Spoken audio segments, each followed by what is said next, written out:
Assalamualaikum warahmatullahi wabarakatuh. Perkenalkan, nama saya Rudalistri Widodo Cipta Hening, calon guru penggerak angkatan 7 kelas 249. Pada kesempatan kali ini saya akan memaparkan tentang koneksi antar materi modul 1.4 budaya positif. Setelah mempelajari modul 1 dan submodul 1.1 hingga 1.4, saya dapat menarik kesimpulan bahwa untuk mewujudkan peran saya dalam menciptakan budaya positif di sekolah dengan menerapkan konsep-konsep inti seperti disiplin positif, motivasi perilaku, posisi kontrol, konsep inti seperti disiplin positif, motivasi perilaku, posisi kontrol, keyakinan sekolah atau kelas, segitiga restitusi, dan keterkaitan dengan materi sebelumnya tentang filosofi pendidikan, menurut Ki Hajar Dewantara dan nilai peran serta visi guru penggerak adalah bahwa pendidikan adalah menuntun segala kodrat yang ada pada anak-anak agar mereka dapat mencapai keselamatan dan kebahagiaan yang setinggi-tingginya, baik sebagai manusia maupun sebagai anggota masyarakat. Dari kenyataan tersebut, saya menyadari bahwa setiap anak mempunyai kodrat alam dan kodrat zaman sendiri yang berbeda antara satu dan yang lainnya dengan membawa potensinya masing-masing. Saya sebagai guru hanya berperan sebagai petani yang menuntun benih-benih peradaban masa depan tersebut untuk tumbuh dengan selamat dan menggapai kebahagiaannya sebagai individu maupun sebagai bagian dari masyarakat. Saya juga lebih memahami lagi peran dan nilai saya sebagai seorang pemimpin pembelajaran. Salah satunya tentang berpihak kepada murid. Selain juga nilai-nilai lain seperti reflektif, mandiri, kolaboratif, dan inovatif. Selain itu, saya juga belajar memahami peran saya sebagai coach bagi rekan sejawat. Pendorong kalibrasi, kolaborasi dengan murid maupun rekan sejawat, mewujudkan kepemimpinan murid, dan sebagai penggerak komunitas praktisi seperti MGMP ataupun KKG misalnya. Saya dapat lebih memahami dan melazimi entitas saya dan murid sebagai manusia yang merdeka dengan kodrat alam dan kodrat zaman yang heterogen. Maka saya berusaha lebih bijak dalam mengajar dengan lebih berpihak pada murid agar dapat menuntun segala kodrat anak agar mencapai keselamatan dan kebahagiaan setinggi-tingginya, baik sebagai manusia maupun anggota masyarakat. Untuk kedepannya, saya akan berusaha lebih sering membersamai murid dalam melakukan eksplorasi konsep, membangun semangat murid dalam melakukan diskusi, mendorong potensi murid untuk mampu melakukan demonstrasi konseptual dan elaborasi pemahaman, serta mengaitkan konsep tersebut dengan pemahaman lampau setiap murid, sehingga dapat melakukan aksi nyata pada diri dan masyarakat. Saya akan berusaha untuk menjalankan peran sebagai seorang pemimpin pembelajaran. Salah satunya dengan berpihak pada murid, selain juga nilai-nilai lain seperti reflektif, mandiri, kolaboratif, dan inovatif. Selain itu, saya juga berusaha menjalankan peran saya sebagai coach bagi rekan sejawat, pendorong kolaborasi dengan murid maupun rekan sejawat, mewujudkan kepemimpinan murid dan sebagai penggerak komunitas praktisi. Hal yang saya pahami mengenai kaitan peran pendidik dalam mewujudkan filosofi pendidikan Ki Hajar Dewantara dan profil pelajar Pancasila pada murid-murid dengan paradigma inquiry aspiratif di sekolah adalah bahwa dengan menyadari tentang nilai-nilai dan peran guru penggerak sesuai kompetensi seorang pemimpin di lingkungan sekolah yang berorientasi pada dasar pendidikan yang menuntun anak sesuai kodrat alam dan kodrat zamannya, yang berbudi pekerti agar mereka selamat dan bahagia sebagai individu maupun sebagai bagian dari masyarakat yang merdeka. Perubahan yang menurut saya paling diperlukan sekolah demi mewujudkan visi murid merdeka dengan lebih efektif adalah semangat gotong royong antar warga sekolah, semangat kolaborasi dalam mewujudkan perubahan yang positif, menuntun mengarahkan dan membersamai anak dalam belajar, mandiri dalam memenuhi pengembangan diri, serta inovatif dalam membuat metode pembelajaran yang menyenangkan.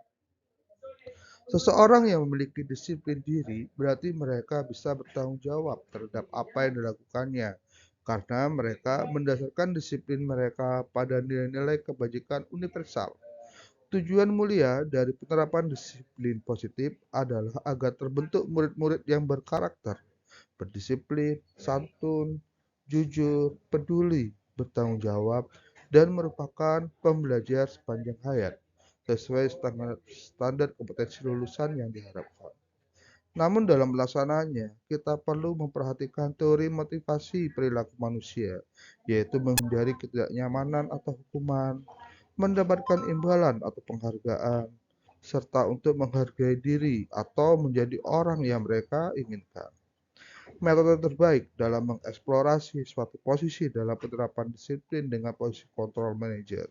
Kita dapat menjalankan pendekatan disiplin yang dinamakan restitusi. Tugas seorang manajer bukan untuk mengatur perilaku seorang.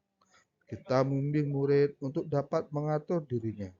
Seorang manajer bukanlah memisahkan murid dari kelompoknya, tetapi mengembalikan murid tersebut ke kelompoknya dengan lebih baik dan kuat. Pada posisi inilah, murid dapat menjadi pribadi yang mandiri, merdeka, dan bertanggung jawab atas segala perilaku dan sikapnya yang pada akhirnya dapat menciptakan lingkungan yang positif, nyaman, dan aman. Proses segitiga instruksi didasarkan pada prinsip-prinsip utama, yaitu teori kontrol, yaitu menstabilkan identitas, validasi tindakan yang salah, dan menanyakan keyakinan. Dalam praktiknya, saya menemukan hal menarik yang di luar dugaan.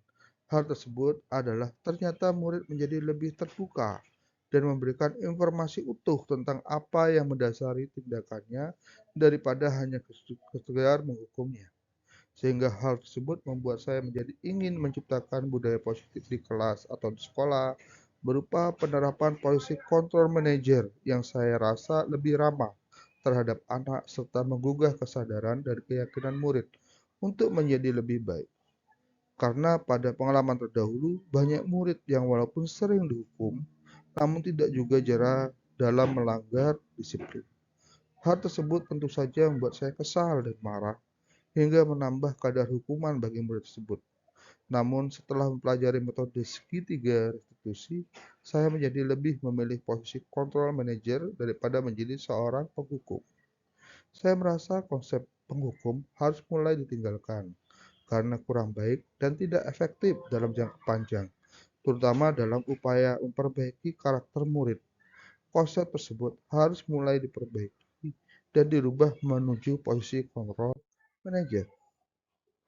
Perasaan sebelum mempelajari modul budaya positif dalam berinteraksi dengan murid, saya sering menggunakan posisi kontrol penghukum. Namun perasaan saya kurang nyaman karena yang muncul ada rasa marah dan emosi. Saya juga yakin murid tersebut menyimpan dendam atas hukuman yang saya berikan. Setelah mempelajari modul ini, saya memilih posisi kontrol manager atau setidaknya pemantau dalam berinteraksi dengan murid. Dengan posisi tersebut, saya merasa ikut melibatkan murid dalam mengambil keputusan, sehingga mereka belajar lebih bertanggung jawab terhadap diri mereka sendiri. Sebelumnya, saya belum pernah menerapkan metode segitiga institusi. Semua pelanggaran disiplin dinilai menurut perspektif serta cara pandang saya sebagai guru. Dan itu akhirnya salah menurut saya. Menurut saya, untuk menciptakan budaya positif di lingkungan kelas atau sekolah, kita perlu menyepakati keyakinan sekolah yang kita susun bersama dengan metode Bagja untuk menyusun visi sekolah yang lebih terukur, efektif, konkret, dan pembelajaran. Sebelumnya, saya belum pernah menerapkan metode segitiga restitusi. Semua pelanggaran disiplin dinilai menurut perspektif serta cara pandang saya sebagai guru. Dan itu akhirnya salah menurut saya. Menurut saya, untuk menciptakan budaya positif di lingkungan kelas atau sekolah, kita perlu menyepakati keyakinan sekolah yang kita susun bersama dengan metode Bagja untuk menyusun visi sekolah yang lebih terukur, efektif, konkret, dan realistis. Untuk penerapan ke depan, saya menyusun rancangan tindakan untuk aksi nyata.